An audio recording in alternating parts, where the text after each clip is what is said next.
Today I'm spending a day living like Miss Marple, wandering through a quintessential English village, and then home to my old cottage to show you my quiet, old-fashioned morning dressing ritual and a slow evening of knitting. I've always loved Agatha Christie's villages, those lanes and tea rooms where it feels as if nothing ever really changes. So today I've put on a 1930s coat and hat, and I'm going to wander my little English village as if I were Miss Marple herself, quietly noticing everything and then coming home to my 17th century cottage by the sea. In Agatha Christie's stories, so much happens in these ordinary streets. A bakery, a post office, a tiny grocer, nothing glamorous but everything woven into village life.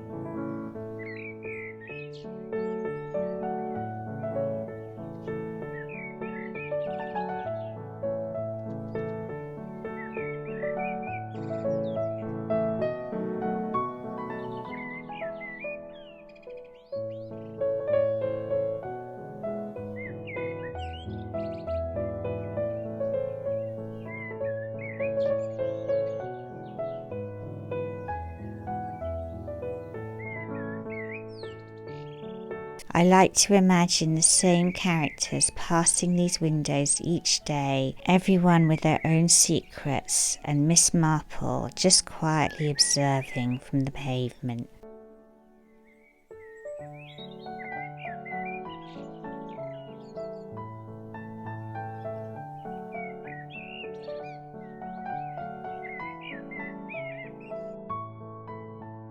There's something wonderfully nosy about taking tea in a small village. You hear little fragments of conversation, see people greeting each other by name, and you realise how much really does go on in a village beneath the surface.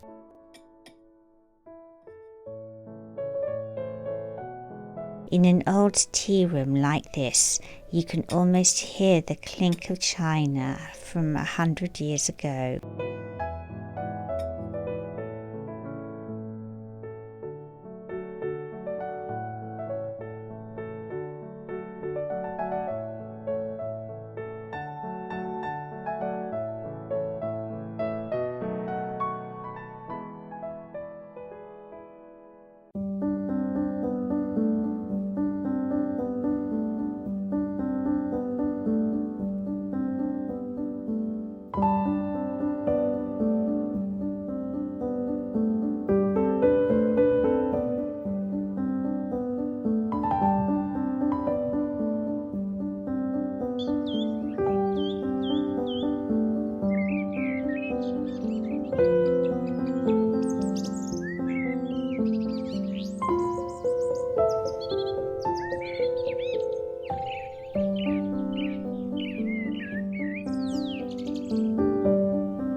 As much as I love to be outdoors in these pretty streets, my favourite part of the day is always the walk home, back along quiet lanes with the feeling that the day is just gently folding in on itself. Then, like Miss Marple returning to St Mary Mead, it's back to my cottage, where the real comfort is in the small, homely rituals.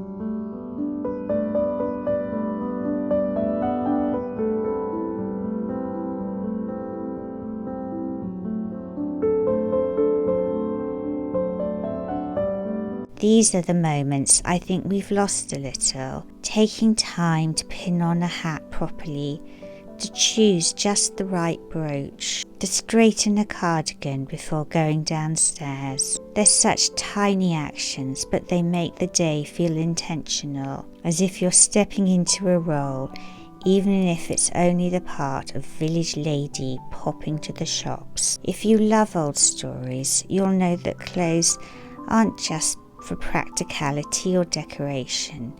They tell you who someone is, where they're going, and what sort of day they're expecting. I like to think Miss Marple chose her cardigans, her blouses and her brooches just as carefully. One of my favourite old-fashioned habits is looking after night clothes properly, folding a nightgown, smoothing it out, tucking it away in an embroidered nightdress case. It takes less than a minute, but it turns an ordinary object into something cherished.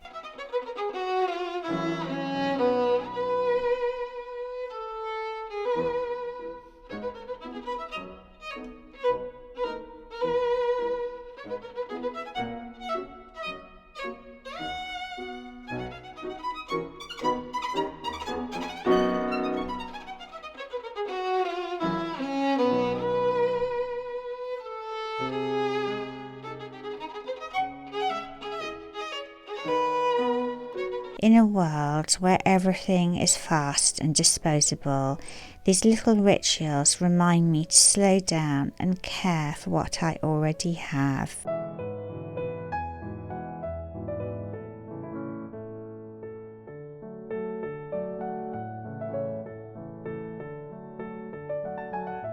In the evenings, when the village has gone quiet, this is my favourite way to end the day. A lamp, a cup of tea and a simple bit of knitting. There's something about the rhythm of the needles that lets your thoughts wander. The way in Agatha Christie's books, Miss Marple sits at the edge of a room, apparently absorbed in her knitting, but really noticing everything.